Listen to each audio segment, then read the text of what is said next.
I want to start by just making a little correction. First, by saying the subject that I was asked to prepare something on, I want to confess that I thought it is a subject that in this day and age, I don't understand why I would even consider wanting to speak on that subject of the Belgic confession in the time of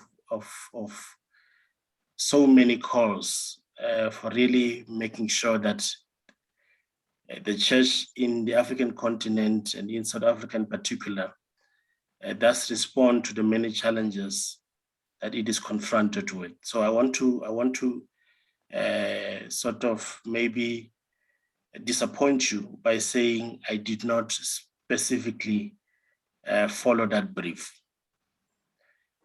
But I do think it is an important task to ask the question related to church. And so in my preparation for this conversation, I had looked really at the concept of the church from the context of where we had taken our theology from. That's now the Reformed theology. And I was particularly impressed really about the conversations that took place just before the First World War in Europe. And of course, you must remember that these are conversations that did not necessarily include African people.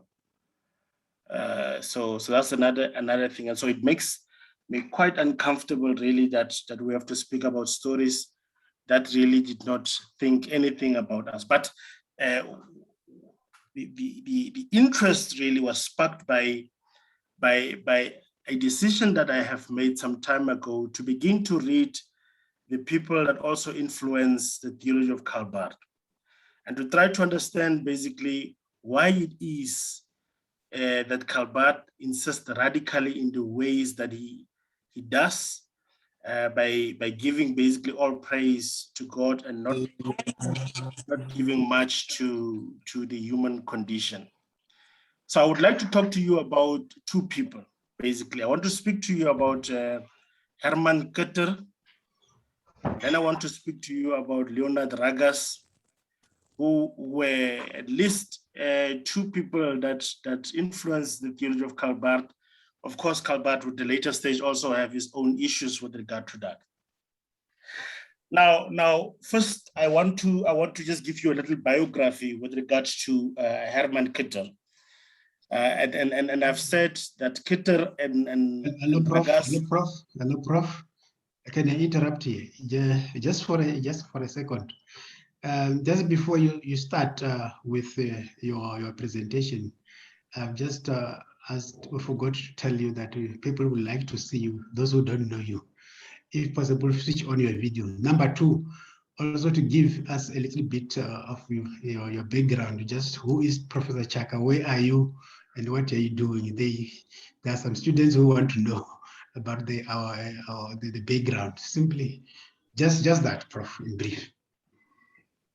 You see, now we can see you. Okay. So nice. Yeah. All right. So I hope the network is going to allow us to have video and audio at the same time. But thank you once again, Dr. Chibalo. My name is Rodney Chaga. I am a minister in the Uniting Reformed Church in Southern Africa. I'm part-time ministering to a congregation just outside of Middleburg, formerly a colored community called Nazareth. And then I'm a full-time lecturer at the University of the sunset process, between when the sunset starts and when the sunset is over. So just a thought I want to share. I don't know if you have given a thought to that as well.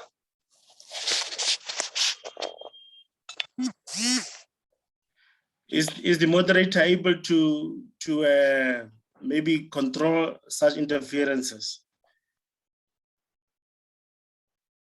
So I'm also the director for the School of Humanities at in the College of Human Sciences at UNISA.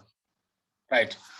So these two guys, very interesting guys, Leonard Ragas and Herman Ketter, some of the people that influence a person that I had spent a lot of time doing my PhD on. But I decided to begin to read them individually and to try to understand, what are the issues really that Karl Barth also had with them later. Now, of course, Karl Barth was introduced to both of these ones through his longtime friend Tennyson, but Herman Ketter was born of a engineering family in 1863.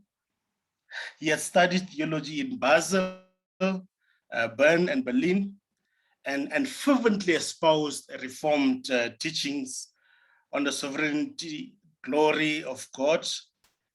And he started his early career really as a minister in a rural church, and then afterwards was called to minister a church in Zurich, where he remained until his retirement in 1926. And Ragas, on the other hand, Leonard Ragas was born in 1868 to a German-speaking farm family in the canton of Graubünden, a small mountain village. He also studied in Basel, Jena, and Berlin, and started his ministry as a new Hegelian liberal in the mold of a Swiss Hegelian theologian who was called A.E. Biedermann. Now, these two individuals had taken quite different things from their theological education. So the early Ragas embraced German literary, philosophical, and theological traditions while disliking German militarism. And then Ketter, on the other hand, was too much of an orthodox to admire bourgeois German theology, but he identified more than Ragas with Germany. So the reason why I point out some of these issues, because I want us to begin to imagine that the church that we take so frequently for granted is also comprised of a particular kind of people in the dominant. And I'm going to come back to that at a later stage. I've also indicated that both Ketter and Ragas saw an example in one Christoph Blumhardt. Both had absorbed Blumhardt's emphasis on the kingdom of God and his idea that social democracy was an unwitting instrument of God's action in the world. Both loved the story of the Blumhardt family legacy in Germany, which started with Johann Christoph Blumhardt's ministry in Mottichen, a village in Württemberg. The elder Blumhardt became a famous faith healer, despite his sincere efforts to discourage sensationalism. He moved his ministry to Bad Ball, and his son Christoph Blumhardt succeeded him as an evangelist and faith healer, conducting mass crusades and building a national ministry. Now, this is an aspect, colleagues, that is also not very much emphasized in the history of the Reformed tradition. The issues of faith healing and stuff like that is some of the things that are taking the back seat. But here we find a person that many had looked up to was actually an exemplar for the fact that faith healing did get an appeal to a large audience also in Europe at the time.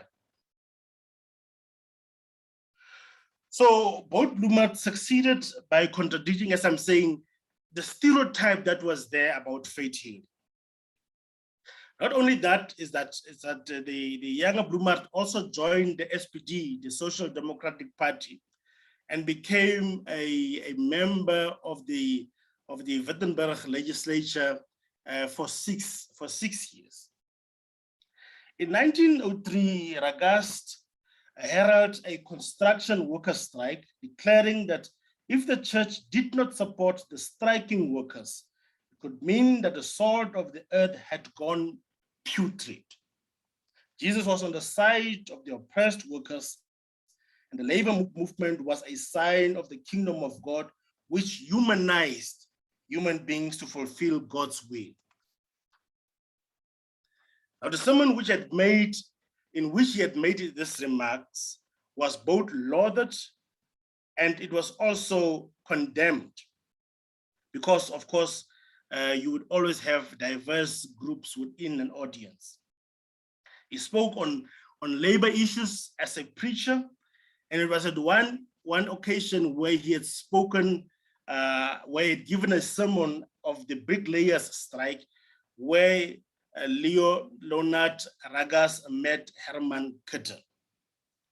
It was around the same time that Kutter had published a manifesto titled "They Must," or God and the Social Democracy. Kutter wrote in a provocative manner and galvanized his readers into action. He compared social democrats to the early Christians who opposed their time and ushered in a new era. Kutter grieved that Christian socialism was almost impossible in Germanic nations, owing to an implacable hostility on both ends. In the preface that he had written to the American edition of They Must, which was published in 1908, he lauded the Americans for the fact that it is not an anomaly, it is not considered anomalous for someone to be a socialist and a minister at the same time, which was something that was impossible in the context of Germany. The Germanic state churches, argued Kutter, were so fettered and bound that it was almost impossible to preach about the original revolutionary spirit of Christianity.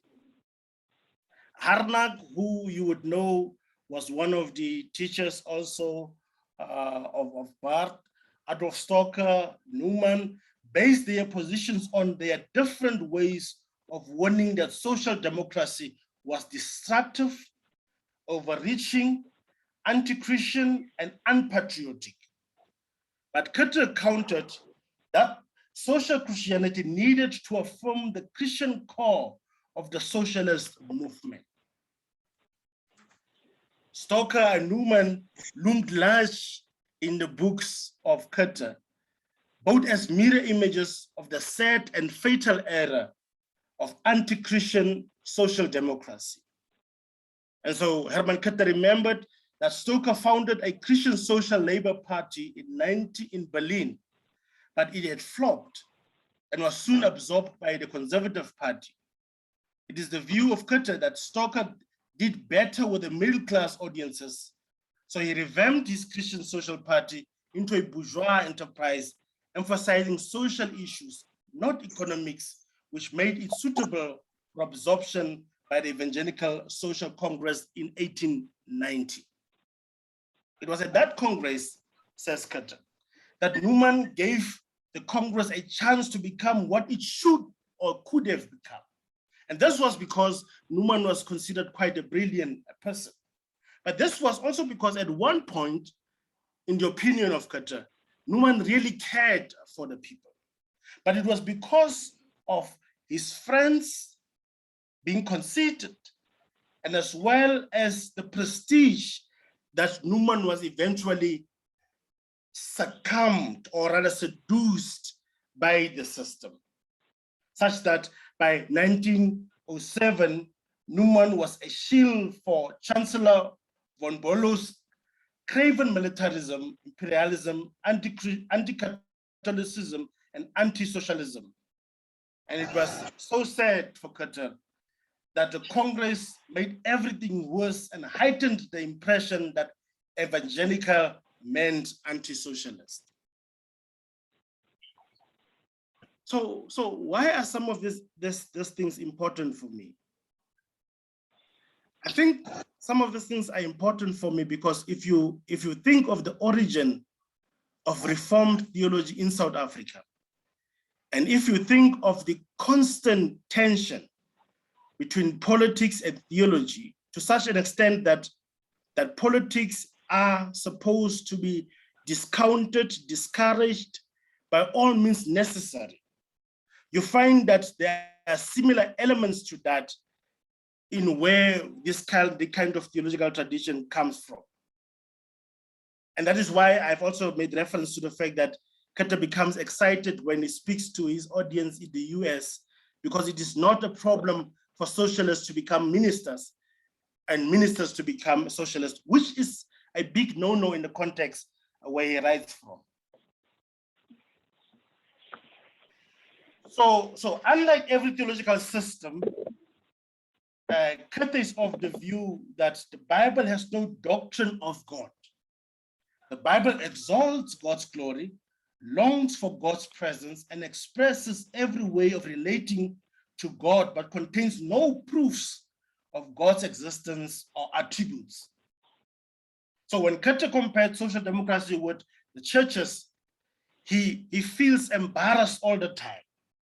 And he says that it is because churches are not doing what in his view they ought to be doing. And therefore that responsibility is taken over totally. Now this is a reference to his European context, totally by an even so-called religious movement like the SPD. So for him, religion is one of the great hindrance for recognizing the living God. Thus, it was not surprising that it took an anti-Christian movement to recover the ethical meaning of the Christian worldview. Jesus dwelt fully in the presence and power of the living God, but Christianity lived by the ideas about Jesus and God, he would say. He argued that modern churchgoers were accustomed to being the revilers, looking down on social democrats and the poor. The despised of all people today, he said, are the social democrats. He believed that Christian churches reduced the religion of Jesus to something innocuous and private, while socialists called for repentance and social salvation. Christianity has lived its self-satisfied life from century to century without bothering itself about the poor, otherwise than to throw them the hard bread of alms. The hardly thinks of the commands of the gospel on its every page to dispel the power of evil and of sin. So this is the kind of idea that Regas has of the church. A church that is quite comfortable in being private, a church that is quite comfortable in showing that it is innocent, and a church that comfortably, I could say, engages in ambulance services instead of dealing with the issues that create the problems that it must ultimately respond to as people of God. And because of this attitude, he blasted theologians for objecting that social democracy was revolutionary. You know how we tend to become apologists when people tend to think that we are too radical. And it's not something that started with us today, it is something that's always been there in history. So Kata was quite annoyed when theologians wanted to defend and to argue away the aspect that suggested that we are quite revolutionary. So for him, he thought that if they did not understand that Christianity is supposed to be revolutionary, they had no idea what it meant to believe in the living God. As far as violence is concerned, Kata affirmed Marx's maxim in Capital that violence is the midwife of every old society which is pregnant with a new one. So we don't have someone here that says we must just be praying. We have someone here that is actually shuddering when every time people want to put that facade on the church, that it is one that must just engage in prayer. But it says that, violence plays a particular role in society, especially in a capitalist society, and it should not always be seen in the way that we have tended to see it. The violent end of the old world, the revolution, is on every page of the New Testament he dared to say. Christianity is not a sentimental substitute for it. The living God laughs at this bastard, fearful Christianity. God uses violence to make a new world and lay waste to human vanity. God is the greatest of all revolutionists and the most ruthless of destroyers. So when you read some of this, you understand also why the likes of Karl Barth later would want to soft pedal also their association really with the person of Cutter's caliber. In modern society, the only thing that is great is what he calls mammon. And mammon produces, governs, determines, and destroys, making everything small and mercenary.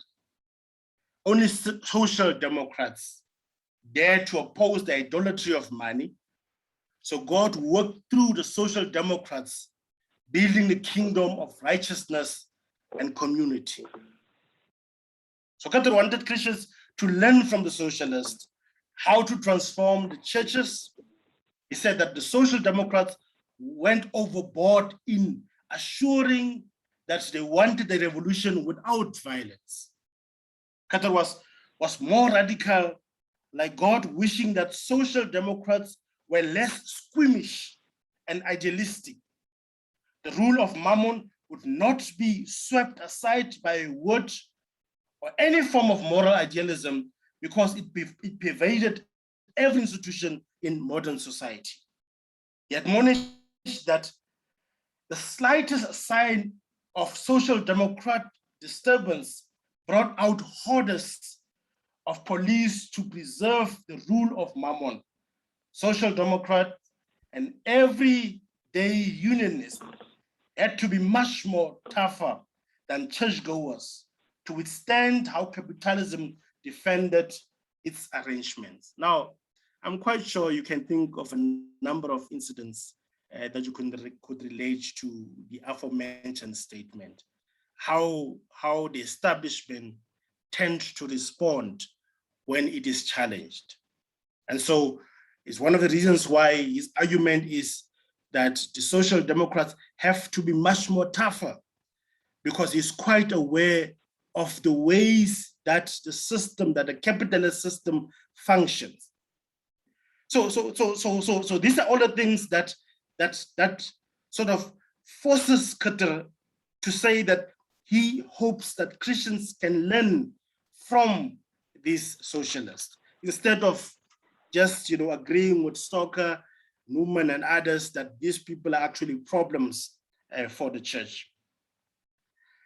Now, we all know, like Cutter, many well-meaning churchgoers who prayed most sincerely for the poor and thought it was nice to be nice. These churchgoers used the word ought a great deal, showing their moral sensitivity. The church ought to do this, and society ought to do that. Cutter said that they talk so earnestly and so much because they were powerless to do anything. We cover our moral nakedness with these imperatives. What goal was any ought that did not get a must? What good was any ought that did not get a must? The good is not merely an ought, Cutter argued. The good must be, for it alone is real, the life of the living God in the world. Now, this is again what encapsulate, what informs that book of his, They Must, or Social Democrats, moving away from ought to doing that, must doing that. Mammon, said Carter, is a false god that must be overthrown. And this must glows in the souls of social democrats. Hence, society accuses them of overthrowing morality. Social democrat were the enemies of a pathetic do-nothing morality. Social democrats were internationalists, for they cared about the whole of humanity. They cared about all the people who were oppressed across the globe. And both Carter and Ragas traded on Switzerland's distinct political and ecclesiastical history, but without rattling on about Calvin and Zwingli, because religious socialism was not just for the Swiss. Now I have spoken a great deal about Carter. And one of the reasons why I have done that, because I wanted to illustrate and underline his radicalism. I wanted to underline the fact that he had looked at the social democrats, socialists, as an example for churchgoers, for the church, so that the church basically is supposed to learn from that and be transformers of society. And these were the things that really influenced Ragas as well. Because once they met, it was then at the suggestion of Ragas that a whole movement started. A movement that only started after Ragas had read Herman Carter. Now we also know that Ragas, who was of course also a minister, and I've explained that, has always had this idea that hope trumps everything. But it also argued that the church was too middle class to be a real community. Ragas had preached a theology of hope half a century before Jurgen Moltmann launched a school with that idea. In his farewell sermon, Ragas reminded his audience that as children of the Reformation, as led by Calvin and Zwingli, they are supposed to believe that the will of God must be embodied in the world. He observed three things that impeded them from really believing this fact. One, they are impeded from living their lives as people that embody the fact that the will of God must indeed happen on the earth, because they thought of God too theoretically. Second, they associated God with a past age. And thirdly, they felt defeated by the evil in the world. He reminded Reformed Christians that the God of the future cannot be captured by a system and does not only belong to the past. So I wanted to share this before I get to the point where we speak also about how Calvert came to be known to these two people. Now people who have read Calvert would know that he was actually pushed into stardom when he had given a lecture at Tambach titled The Christian in Society in 1919. And that was basically out of the excitement of the SPD, who had initially wanted to get Ragas to speak at that conference as a way of honoring his contribution. And of course that did not happen. And so ultimately it then fell on Calvert, who actually, when giving that lecture that he gave at Stambach, in a way puzzled a number of social democrats with some of the things that he says, the fact that we have to be careful with the association with anything with Christianity, and that this can become short circuits that becomes problematic at the long in the long term. Really trying to give a perspective that befuddled those who were aligned to the tradition of the SPD. But of course, Calbart, being Calbart, insisting radically on God and not doing much really with regard to the contextual challenges that congregants and Christian people at the time was confronted with, and a lot of people were very much excited, but there were also a number of people that were disappointed and really were shaking their heads a great deal for some of the things that Calbart had said, which went against a spirit that says we have to embody God's will in the world, and if it means that the Social Democrat become that vehicle towards that, let that be. And he comes and says something totally different, really saying that any attempt even to speak about God is just almost like painting a bird in flight mode, really not giving anything to the urgency that social institutions could have in that context. But nonetheless, we know also that the latter Calbart has been insistent on the fact that the Christian community does not exist in isolation of what happens around it. There's a later book that he writes about the Christian community and the civil community and the Christian community, where it makes reference to the fact that the church exists next to the town hall, it exists next to the beer hall, and so on and so forth. And therefore, what happened in the civil community, by virtue of that, also impacts what happens in the church. And therefore, we should not give the impression that the church is immune from what happens around it. But Calbart has always been a very intriguing person who is very difficult sometimes to put in a particular box, with the fact that his positions tend to change given the context or how he finds it at a particular time.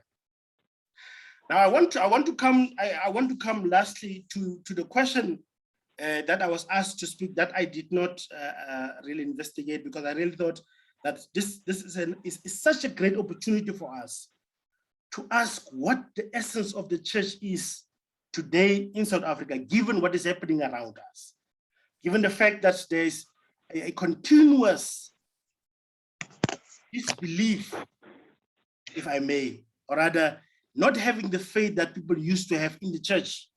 And this is brought about by the economic situations that we find ourselves in. It's brought about by this COVID-19 pandemic, and the challenges, widely that we are faced with. But we also know that the concept itself, church, has never been a concept that was given to us, all of us, just like that. Now, I've made reference here to the fact that even in the context of Ragas and Herman Kotter in Europe at that time, the issue of who was really the church also remained problematic. In that, was it now this bourgeois, this middle class community, and therefore, if we take that context and apply to ourselves, do we really fit into the original understanding of what church really was? Now, I'm asking this question in light of the fact that when you read Vuane Velem, for instance, you would speak about the zinc forests that you see in Diepsloot and parts of Khayelitsha, and which has become synonymous with South Africa. And yet, these are the communities that make out our church. For a long time, we in the Reformed tradition have refused to see our Zionist brothers and sisters as conversational partners, and we've seen them only as sects and not as parts of the church, because we had used this concept to apply only to those, those elements of which we were comfortable with. And if they did not do things in the way that we did them, we were quick to say they are sects and they are not proper churches, and therefore they should not be treated like you would treat others. So the question, Church, is a concept that has to be interrogated, especially also in the context of South Africa today, so that it does not remain a bourgeois middle class connotation that makes us excited because we are of the Reformed tradition and not from the Zionists who go to churches in the shanties, while we would put all of our investments into getting that structure and thinking that because we have got a church structure, we are better than the rest. So we have to look at these concepts and begin to critique, their capital and what they mean in the context of today, where we are beginning to configure what it really means to be church today. Let me park at this and let me allow for questions so that I don't speak alone. Moderator, I think I will end here.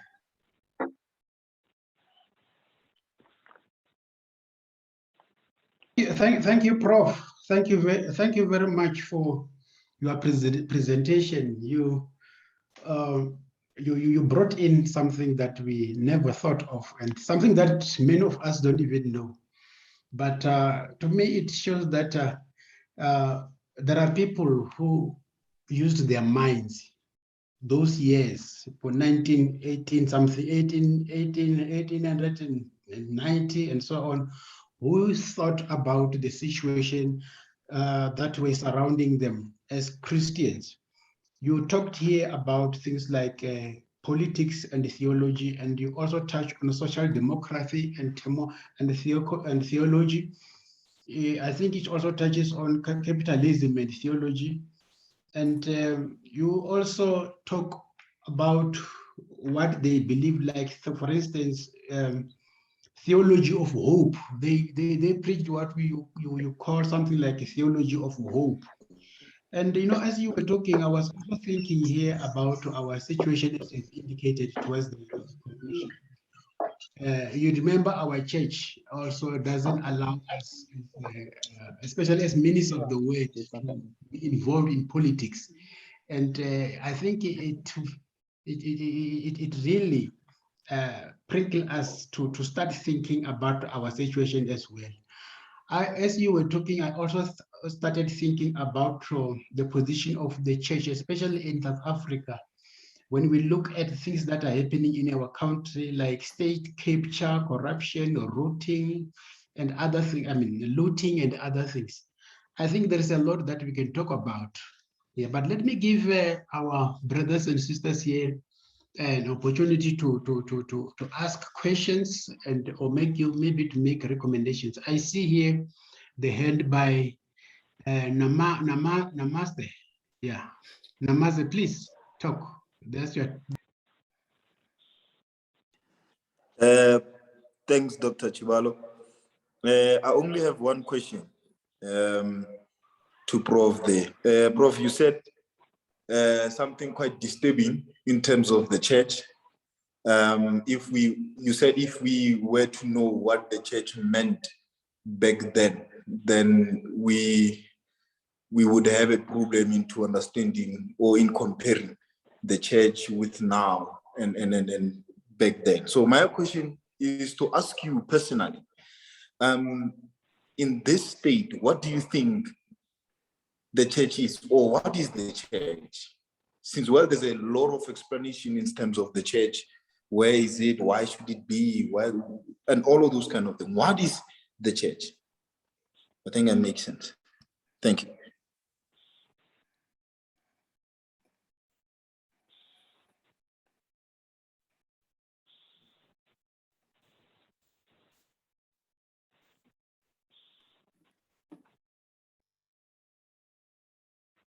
Should I take a few questions, Dr. before I respond? I see another hand.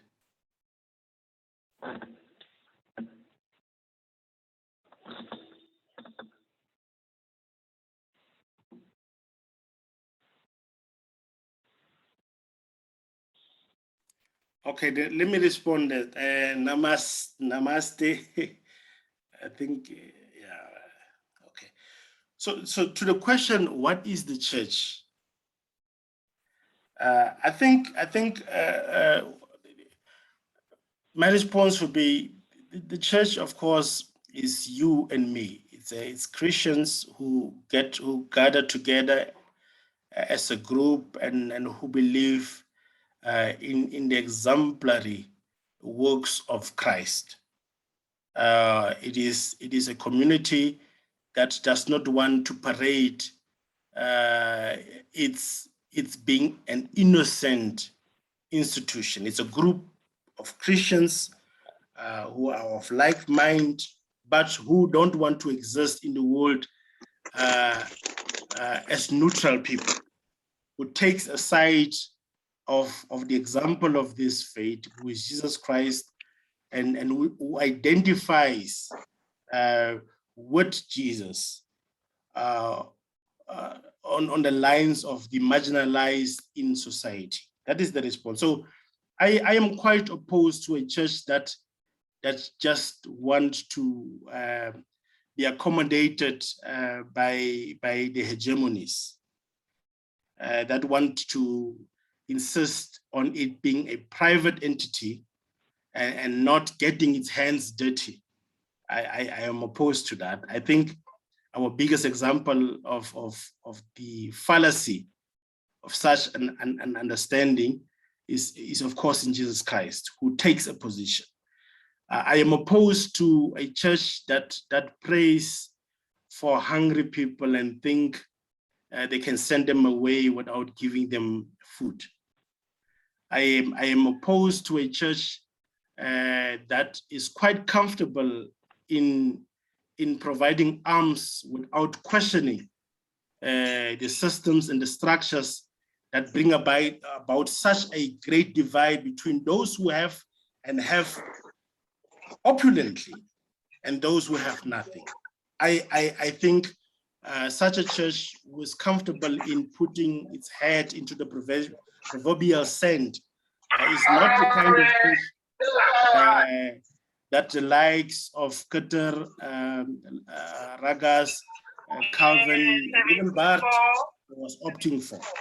Chabalala, please mute your phone, please. Chabalala. Okay, thanks.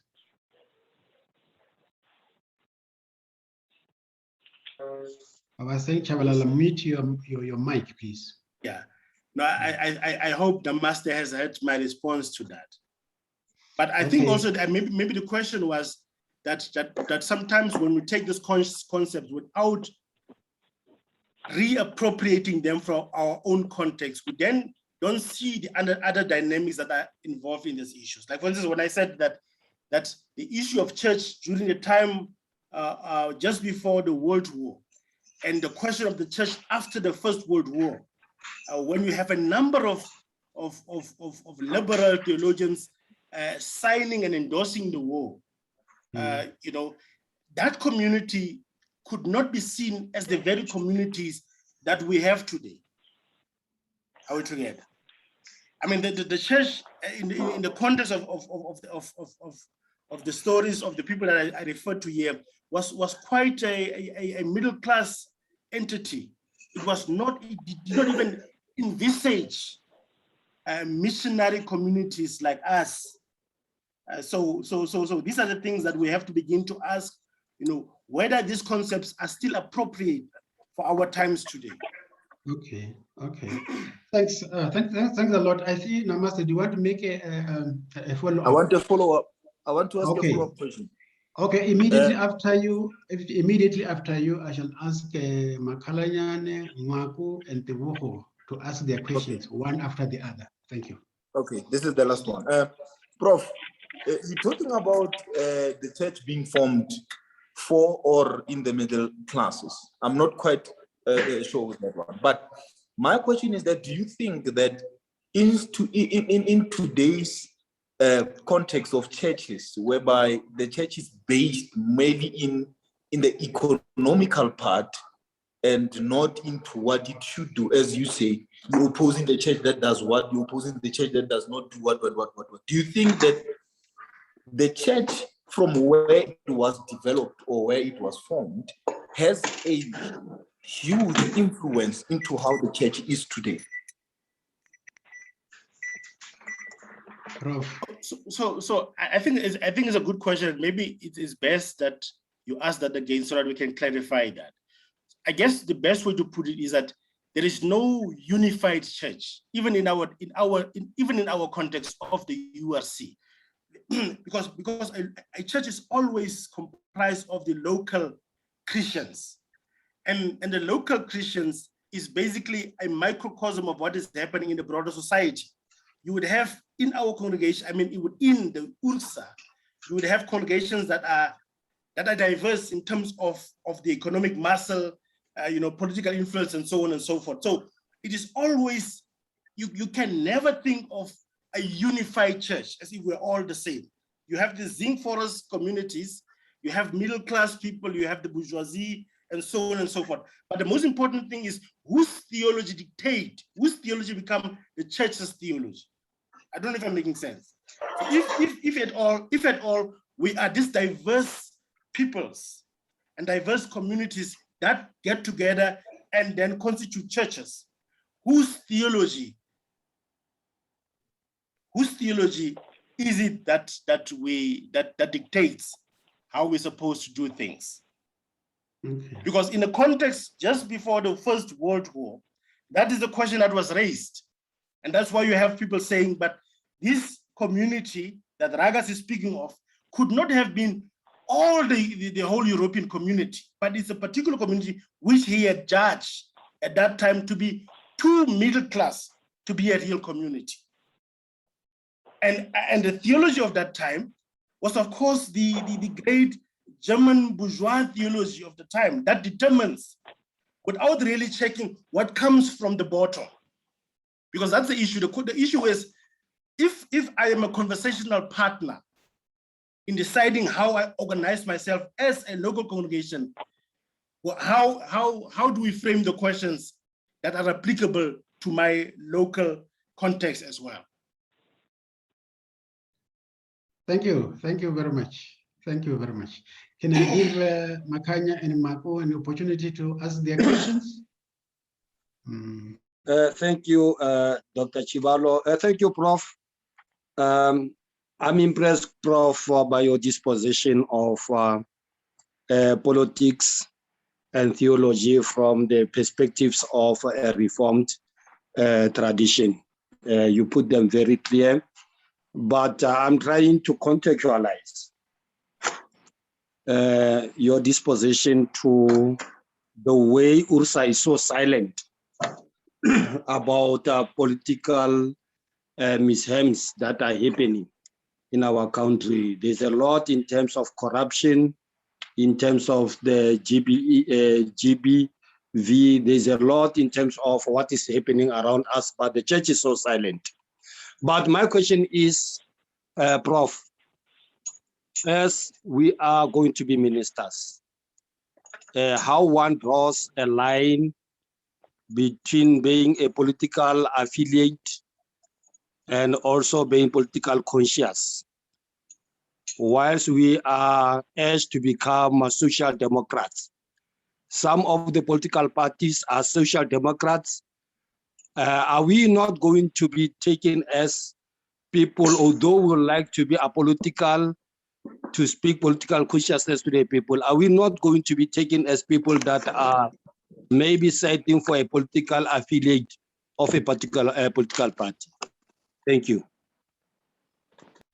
Thank you. Let me ask Marco to ask his question as well.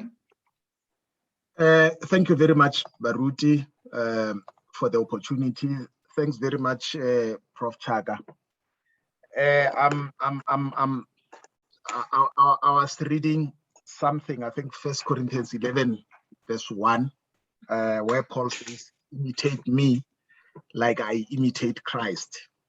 Now, in light of what you said, and especially talking about the context today in URSA, what we are having right now with the courts being used against one church or one synod, using the courts to resolve the problems that are in church.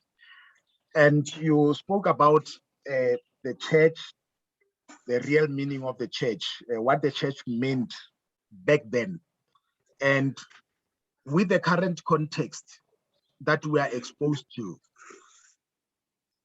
are we missing something from an individual point of view or from a group point of view as the church? Why I'm asking is because if you look at all the correspondences that has been going on between the General Synod on UXA and the Northern Synod specifically, there is nothing about church in there. So now when talking about church being a community of believers, all classes included, there are stages wherein there are people in there that do not understand what is going on, to an extent that when one of them give information about what is going on, people tend to take sides, as this the context right now wherein we have problems or challenges in our church, but the information that is coming through from individuals who say what they want to say, and they are that convincing. But the most important thing that I'm worried about is, where is our church in all this, and what is it that we can do from the student body, or maybe from ordinary members of the church? Can there be platforms wherein we voice our concerns in a formal way, giving reason to those that are doing all these things to return the church to its original position? Thank you very much.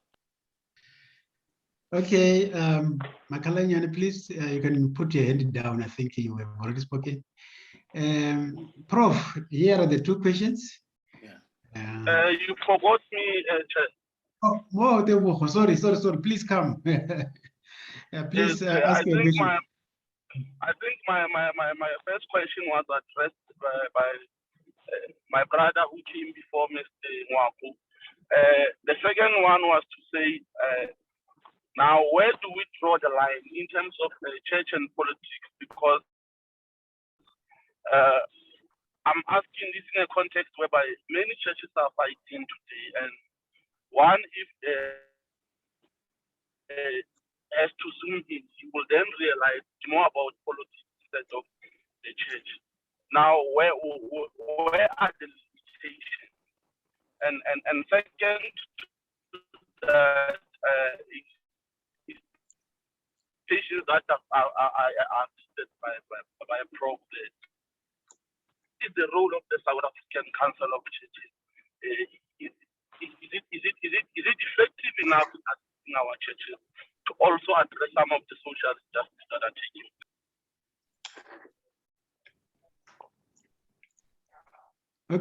Okay. Are you done? Thank you. Then I shall ask Prof to respond to the three questions. Thank you, moderator. I'm going to respond. Chabalala, asking a question. Chabalala, I think the problem is that the mic is on. Can you please mute your? Yeah, please mute your phone. Thank you. So the more I hear the questions, and the more I think, maybe this thing needs we need more conversation on this thing. I'm going to try and respond as best as I can to the questions. I mean, maybe starting with parts of what I've heard in the last question, and I think one of the questions was also with regard to what is the role of the South African Council of Churches, the issues of where's the line between politics and church, and maybe there's also an overlap of that into the question that was asked by Ndaduma Tabata about the current challenges within the church and the whole Pauline statement of imitating Christ. To the first question that also has to do with the questions of when we want to be apolitical, then what to do. I'm just trying to paraphrase that in a way that I have heard them. And so I think we make a mistake when we think that we can be apolitical. Now, I always say there's a distinction between politics and party politicking. Now, politics is that which we really cannot escape. It is, and if we look at the etymology of the word, where it comes from, it has to do with the affairs of the city. It has to do with what affects a community. And so it becomes very impossible. It becomes impossible to remain lethargic, to remain sort of neutral when in fact you coexist with a community of members in a particular location. This is why I made reference as I concluded my talk to a piece that was written by Calvert on the civil community and the Christian community, and how what happens in the civil community affects what happens in the Christian community, to show that really we can never turn our backs from the issues that seek our attention as fellow members of the city. Party politicking is a whole different one, where you want to push a particular party ideology. Now, even if you read Herman Kitter, and even though they have been quite involved with the Social Democrats, you can quite see that what motivated them mostly was basically what this community could be, what purpose it could play to galvanize the Christian community into really embodying the will of God on earth today. Now, sometimes you can have words that you put to yourself as labels, and yet you do nothing to embody those words. It could be, I like to make the example usually of Black theology. Now, I usually make the example to say Black theology still insists on the category Black because it is still involved in the process of wanting to get to a particular end. And yet you have a number of really white orientated get-togethers without them calling themselves white. You understand? So just the issue of saying you are a particular political party and you name yourself that, but you don't do anything that shows that you embody that. And then you could be not giving you any word, any political affiliation, yet what you are doing could resemble what a named party could be able to do, should have been able to do. So that is the issue of first and foremost trying to distinguish between what is party politic and what is politics. You know, what you are wearing, how you sit, how you walk, how you talk, all of those things could in a way be seen as political. And I don't think the church should shy away from that, because it is a church in the world. And if the church is in the world, what happens in the world does affect the church. We then have to find ways of agreeing how we will respond to this challenge as they come to me. The other question had to do with the current challenges. And of course, all of us are aware of what has been happening. You know, there's been so many letters that are shared. But my response is just that sometimes these things ask that you first and foremost see to it that you are calm, that we have to take out the emotions from these things. Let's take emotion out of these things. The second point that I want to make is that this is an opportunity for us to begin to look at our church law. Because you see, all policies, all laws must, and they have to serve particular purposes.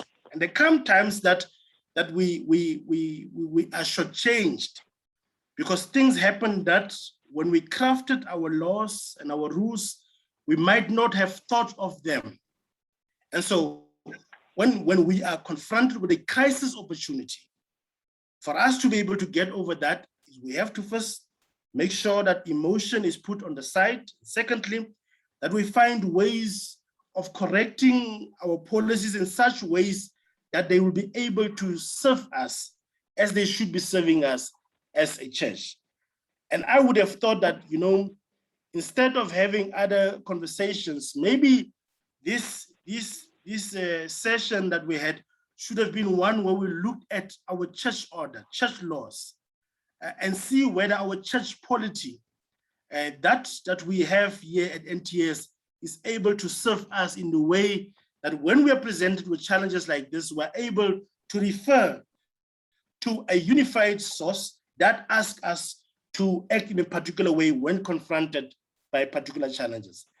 So I think that there is a shortcoming in terms of our curriculum, where we are not doing enough really to make sure that church polity does start to play a bigger role in the formation of the ministers that we want to train for future. And this, for me, is one clear example of maybe we need to begin to look more at church polity and see how we can assist collectively so that it serves the particular purpose that it must serve for us to be that orderly church that we all profess that we are part of.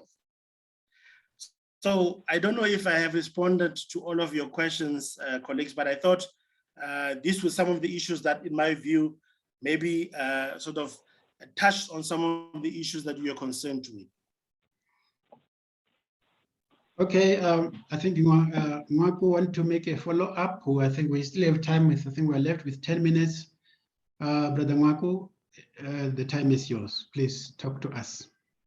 Thank you very much, Mruti. Thank you very much, Prof, once again. I think the last question from my side was, how do we, as people that are affected, voice our concerns? Can we come up with, because right now there is a guy called, I think, Chris Kilowal, and you've got some Barutis, you've got some members that are saying everything at will. Nobody's saying anything to them in a general way to try to caution them about the sensitivity of the issues. But right now, for some of us, when we try to speak about some of the things that we are concerned about, seeing that the church is going in the wrong direction, based on opinion, of course, it's one of those things that we are scared to communicate. So is there a way, as we are reformed? I mean, when you talk about reformation, you talk about John Calvin. John Calvin, his friends named him the argumentative one because he was always arguing and he always wanted his point to come across. But this time we're talking about us being in the Reformed tradition, wherein we see some of the things that are happening that are not part of the Reformed tradition and definitely are unchurchly. So I'm asking if there is a way we can come up with some sort of sessions which are formal to an extent that whenever we have certain concerns about this, we can debate them freely, or we can write some motivations, obviously with regard to cautioning people that this is not the way, this is the way. Thank you very much. Okay, just before Prof responds, I just want to say to all of us here, let us not mention names of people in this context. Let us discuss the issues as we can, but let us not mention names. Thank you.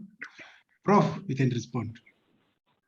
Thank you, Dr. Chabal, also for reminding us that we have to be a little bit careful, although this person is all over everyone knows about this person that shall remain nameless.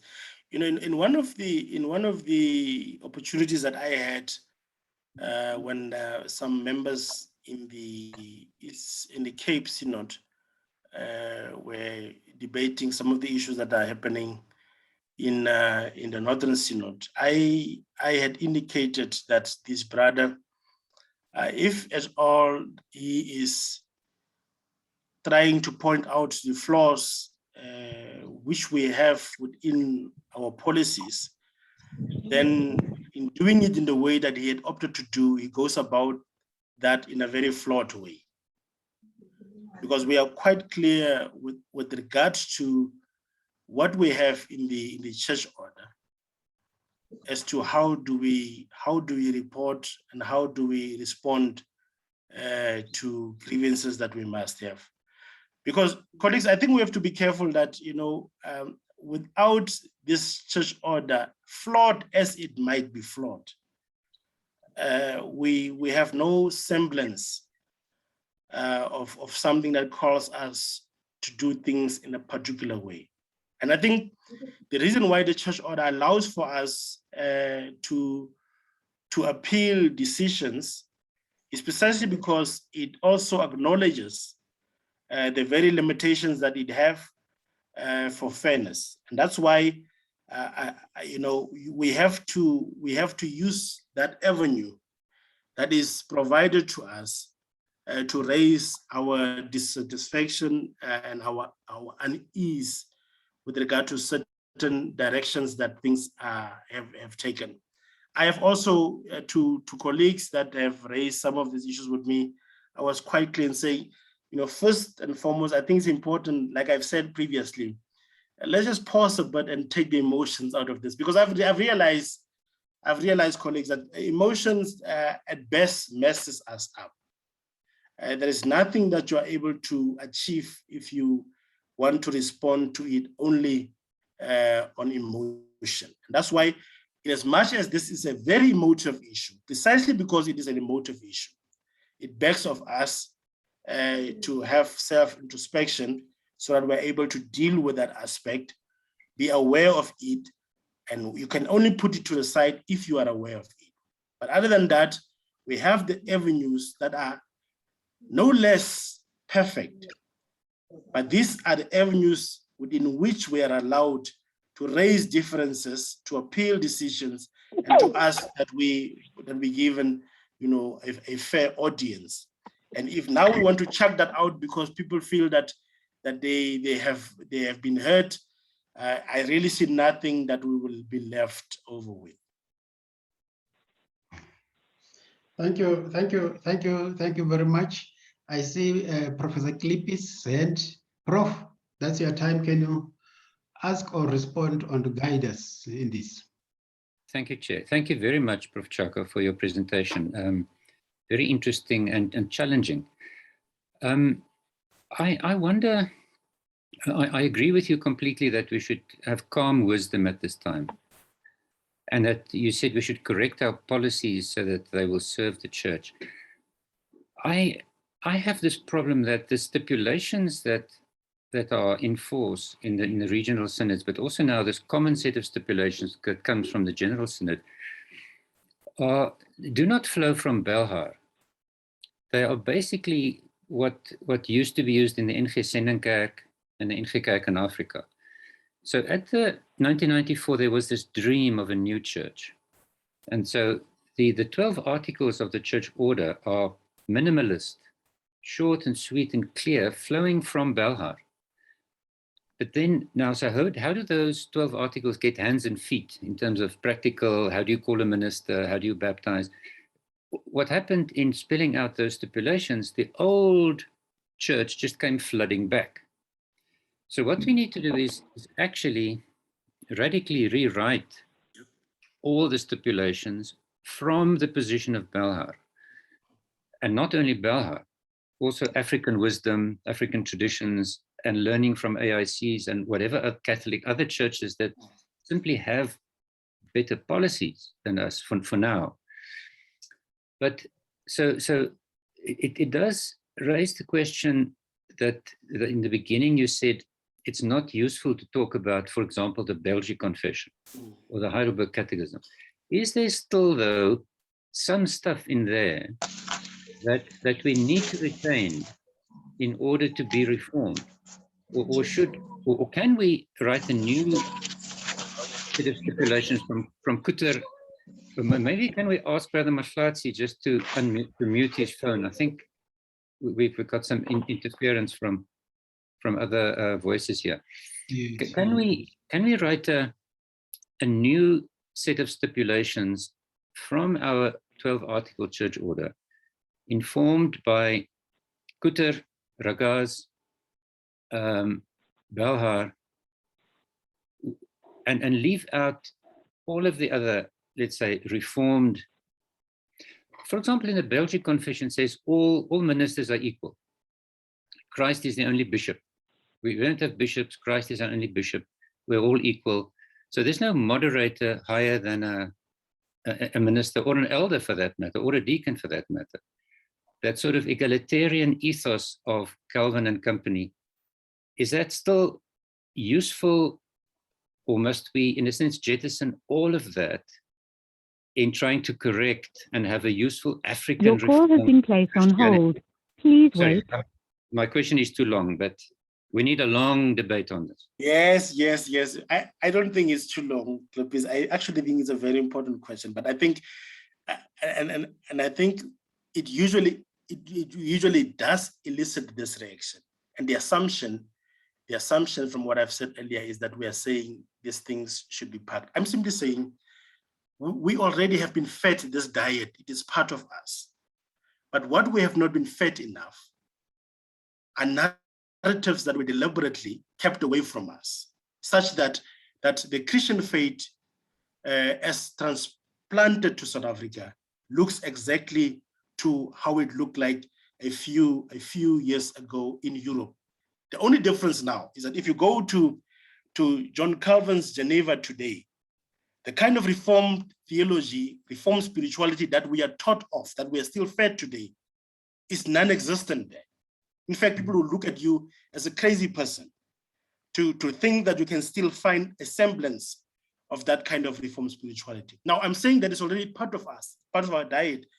And if we want to intentionally now begin to bring to the center those narratives, those stories that were marginalized, so that it helps us to forget who we are, then it becomes important that we say, let us park the Belgic Confession, and let us park the Heidelberg Confession, not to say that we're against them, but that they are not helping us with the agenda of making the church look more African in South Africa and on the continent.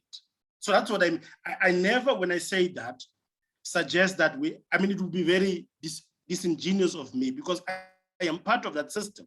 It's like critiquing a university when you have a university degree. You are part of that. What you need to do is, how do I now elevate what has been depressed, so that they can have a meaningful conversation with one another. I don't think we have done that enough.